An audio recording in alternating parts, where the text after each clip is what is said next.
So a few weeks back, Kamira was on the Headbangers boat cruise, and it was night one, and I had brought two guitars with me. This Jackson Virtuoso, which was going to be my main guitar, and the Jackson SL2 MG, chosen to be my backup. And that night, I was starting with the Virtuoso, and about 2 songs into the set, I started noticing some problems. I started noticing that like my harmonics were just cutting out, like not ringing through nice and true like I wanted, both natural and artificial. I was noticing that my sustain wasn't quite there, just in a lot of ways. And what I'd realized is that my action had fallen, and I'll explain exactly what that is for those that don't know in a moment, but my strings were too close to the fretboard, and so they were just kind of hitting the frets and dying out, and I wasn't getting the sound that I wanted. I don't think it was that way before I left for the trip when I'd set up my guitars to head down there. Maybe it had something to do with the flight and, I don't know, the pressure on the plane, temperatures. It could have been anything that could have affected the guitar on its journey there, who knows, but it just wasn't working out right. I knew the action was super low before I left, which is what I like, but something must have happened and the guitar wasn't responding properly live, and so I had to switch out and finish the set with the SL2 MG, which fortunately was no problem. So what we're gonna do here in this video is I'm gonna show you what I'm gonna do to remedy the action being a little bit too low. And first, I'm going to explain what action is. Again, for those that don't know, generally, it's the distance between the strings and the fretboard. I would say most people prefer a low action. I know I do. I like to get it as low as humanly possible before any problems occur. I know there were some maybe it's like flamenco guys or nylon string guys. Sometimes they like a higher action for whatever reason. Maybe it's just more comfortable for that type of stuff. But I would say generally for metal playing, rock playing, you want a low, nice, fast action. It's just more comfortable. It's less stress on your fingers, pushing down on the strings. It's just faster and better, I believe, for me. So I always try to get my action as low as possible. And as I said in my Truss Rods 101 video, which I'm very proud of, and I think you should check out after this video, I'll link it for you everywhere. But I stress in that video that I like to adjust my action mainly from the truss rod, which is the rod or rods that live inside the neck, that keep the neck nice and straight, because varying tension is on the neck from different string gauges, different tunings, things like that, and your truss rod keeps the neck nice, straight, and true. But I go over so many great principles in that video. It's very comprehensive and I believe well explained, so you can wrap your head around what's going on with the truss rod and how to adjust your action from there.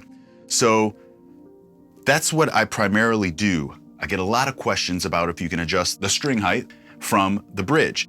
And the answer is yes. I don't know why you couldn't. I prefer to make my adjustments from the truss rod. A lot of the time it's at the top of the neck here at the headstock, the adjustment. But what I like better is when they're here at the, I think they call that a heel mount. I don't know, something. But when the truss rod adjustment is down here, it's just so much easier. You don't have to remove a truss rod plate. So I like that. And most, I think, adjustments can be made from right there without having to raise or lower your bridge. In this case, this is a Floyd Rose. We're going to talk about this, but I'm also going to give some examples with other bridges as well. So the first thing I like to do, what I always do when I'm checking my neck to see if it's straight, to see if a truss rod adjustment is necessary, is I look down the guitar like this, close an eye, and I'm looking at the nut right here, and I'm looking down the fretboard, and I'm looking to see how parallel the string and the fretboard are to one another. Now, over the years, I've tried to do what I'm about to do here many times, and I can never get the camera to cooperate. You see how it's all blurry there? And I can't give a good example. So what I'm gonna do, I'm actually gonna try to lock the autofocus there. Let's see if I can get it like this.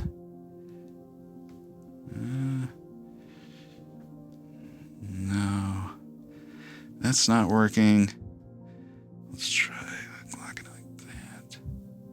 Okay, that's a little bit better, but still not good enough. I can't give the proper example that I'm trying to give here, but I'm looking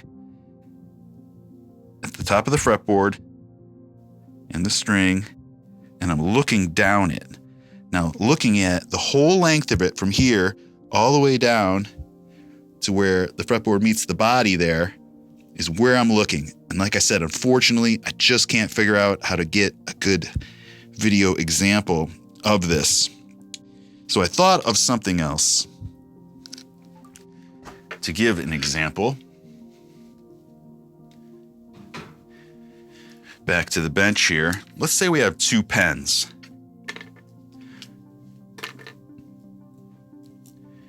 They're pretty straight, you know? If they were totally straight, as we could see there, pretend these pens are totally straight. As we could see there, those are both parallel, and our eyes and our minds can see when two things are parallel. Keep in mind that the string itself is always going to be our reference point because the string is always going to be perfectly straight. It's something that's suspended with tension between two fixed points. If there was no tension, it would drop in the middle, but because it's stretched out, the string, it's pulled out like this, it's always going to be straight. The fretboard underneath it will be the sure example of if it's totally straight or if it's bowing down a little bit, which is called relief, or if it's bowed up a little bit, which is called back bow. So if I were to take this pen and bend it like this, so this is the fretboard, let's say, and these are the strings, which are always going to be straight. That sixth string, always going to be straight. We can see now that the fretboard has some bow in it called relief. And that's kind of what you want. You want a little bit of relief. Something like that. See, there's just a little bit there, maybe even less than that. I try to get it as straight as possible, but just the tiniest bit of relief. And when I'm looking down here like this, it looks almost perfectly straight. But if I concentrate, especially around the ninth fret area, I can see that it has the tiniest bit of relief. And that's what I like. But perhaps it's too much in this case because I'm fretting out in a few areas. You can't even hear it audibly. Listen to this. Oh, one thing I wanted to mention about that Truss Rods 101 video is in that video and in many videos I've stated that I like my action so low that I think a little bit of fret buzz is acceptable because you're not going to hear it through the amp. So when I set up this guitar, I had some fret buzz going on, but I knew once you have rip and distortion through an amp, you're not going to hear any of that fret buzz. So it's okay, and it allows me to get my action as low as I can. But we're not even hearing any fret buzz in this. I don't know if you can hear that. Maybe a little bit there.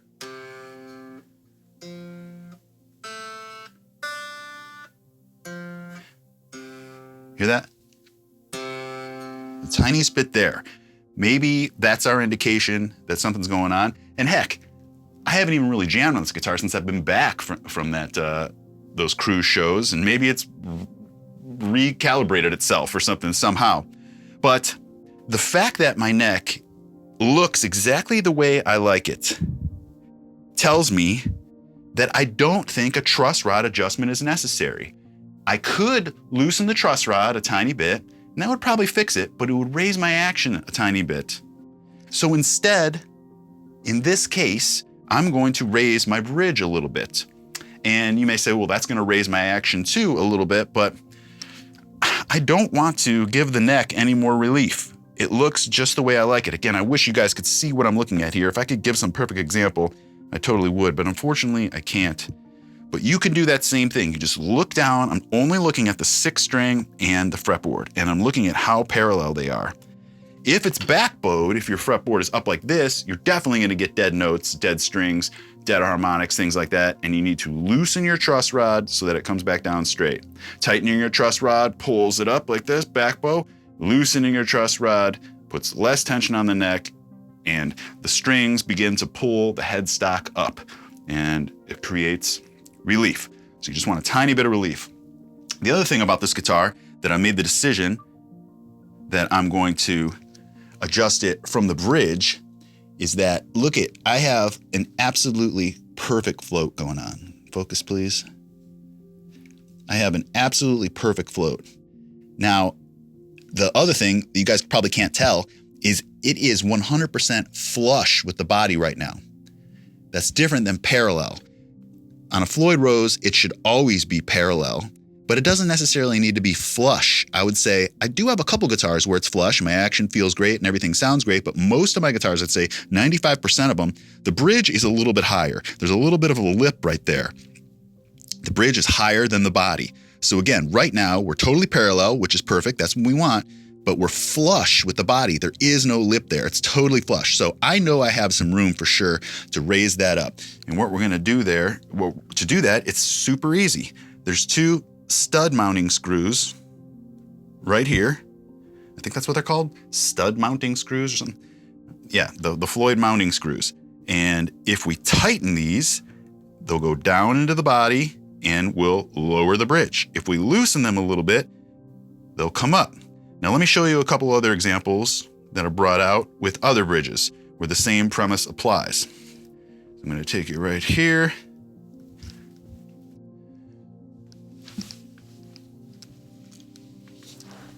This is a typical Strat. This is a ESP GL56. This is a typical Strat one. And with this, each individual saddle you adjust by loosening or tightening those little, I don't know if grub screws maybe, that's what those called, with an Allen key. But that's far more complicated in my opinion because you can loosen one or the other or tighten one or the other and it'll go like this. And each one is individual, so you have to worry about individual string heights and stuff like that. And I can't really give a ton of advice on that. I like the Floyd because it's just 2 screws and the whole thing is one big block. Another example, hip shot. This is an LTD M1000 with the hip shot bridge. Same type of thing. Just those little screws, just like the Strat one. Here is an MFA 600, LTD MFA 600, and this has a 2-nomatic bridge. Now, this is cool because it's kind of like the Floyd where it just has 2 screws, just like the Floyd, that you raise and lower the bridge that way. So going back to what I said, I think I always make my height adjustments and get it all feeling good and sounding good from the truss rod first. And if that doesn't do it, or further adjustments need to be made, then you do it from the bridge, which is what we're gonna do right now. So it's just as easy as on a Floyd here, using the same Allen wrench that you use for the locking nut. Everything you need to adjust here except for the saddles themselves. That's a different size. And what we're gonna do is, just like I said, loosen these so that the bridge comes up a little bit. Now, how much? I don't have a scientific explanation or anything like that. The one thing I know I'm going to do is just do equal turns on each side. Sometimes your bridge might have a little bit of an angle. I'm not talking about the float back and forth. I'm talking about this way. Sometimes the bass side might be slightly higher than the treble side on some setups, if your guitar's set up properly. Sometimes the treble side is higher depending on how you like it and what gauge strings you're using, things like that. Since everybody is in a different scenario with that, my recommendation and what I do is I just do them equally. As long as I'm happy with how it was beforehand, if I do an equal adjustment to each side, it's gonna stay at the same plane or whatever that it's currently at. So you just line it up best you can. And I'm gonna start with, well, let's see what a half turn does. I think I'm gonna do a full turn, but yep, half turn doesn't really seem to make much difference. There we go, I did one full turn. I do feel a tiny lip now. That wasn't much of an adjustment at all, but that's what you wanna do with these things. Baby steps, check it out. Make an adjustment, tune up, check it out, see how it feels. You don't wanna go crazy. Now I'm gonna do the exact same thing to the other side. I'm gonna remove my whammy bar here so that this can turn freely. Okay, so here we go with a full turn of loosening.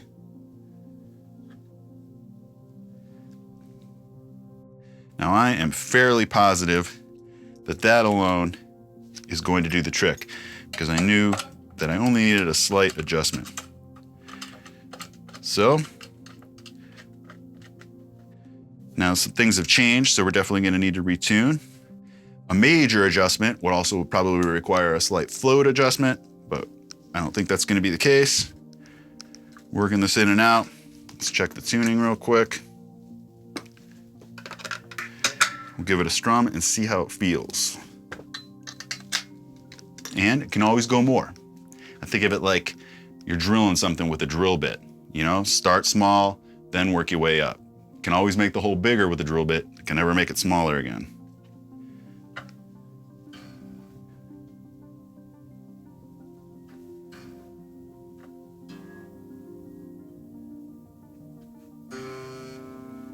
Tuning still looks pretty good. It may drop flat just the tiniest bit, which makes sense because by bringing up the height of the bridge, we decreased tension slightly. Where if we would have lowered the bridge, it's pulling the strings back, raising the tension on the strings, thus the pitch. But that slight adjustment is very minor. I can tell I want the tiniest bit flat, but we're good. So let's give it a try here.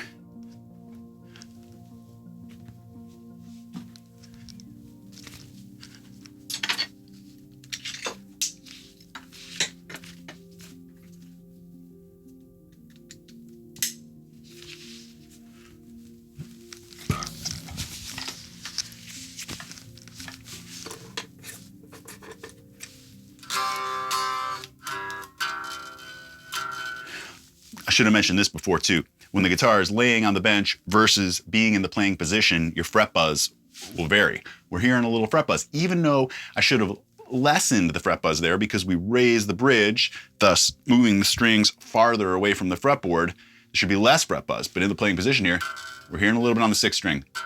But to me, that is absolutely acceptable.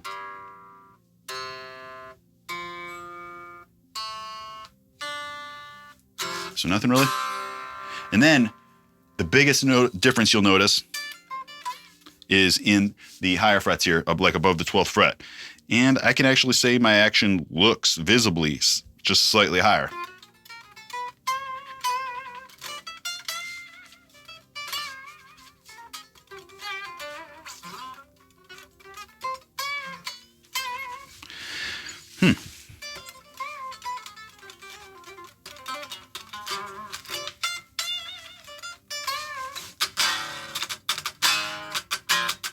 Feels great down here.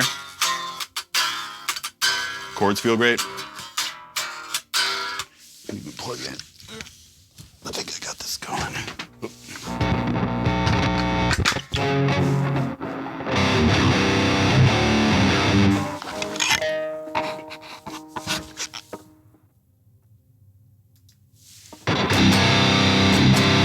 Oh. Fuck. One thing, I'm gonna have a big delay. This is a whole nother thing, but I have my buffer set in Pro Tools higher right now, so there's gonna be delay. Not too bad.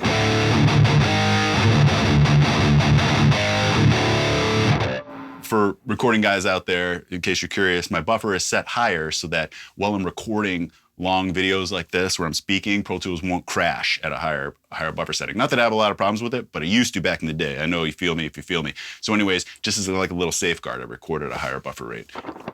If I'm not gonna be playing guitar, which I didn't think of that in advance, obviously for this video.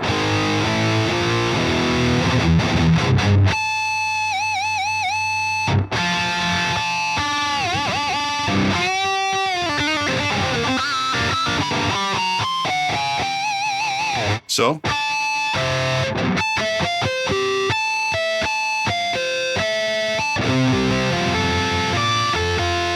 harmonics are sounding pretty good. Feels great. I'd say mission accomplished. The last thing I'll say is that, let's say if after that you decide that your action above the 12th fret does in fact feel too high, which I don't want to make the rash decision at this second that, okay, that adjustment was perfect, we're good to go, whatever. I'm gonna play it for the next few days and maybe make further adjustments.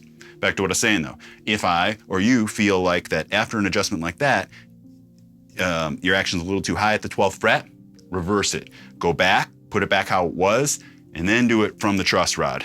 And in this case, I would loosen it the tiniest bit. Even though I liked the way the neck looked, maybe I would go that route. It's a little bit about experimentation, and it's definitely a balancing act between the straightness of your neck and your bridge height. And that's what allows you to create the perfect action for you. But it's not something just like you flip a switch and it's perfect or whatever. It takes some experimentation. It takes some playing around, feeling it out, like anything involving a Floyd, and really any guitar, but anything involving a Floyd is a huge balancing act. It takes time, patience, dedication, practice, and an awareness of everything that's going on with it to help you make better decisions on how to address issues like I was having here. Thanks for watching. If you're interested in that truss rod video, you'll find it right here. And after this, I'm gonna restring this bad boy with some new strings I've never checked out. So look out for that video coming soon. If it's ready, you'll see it right here. Cheers, I'm Rob Arnold. See you on the next one.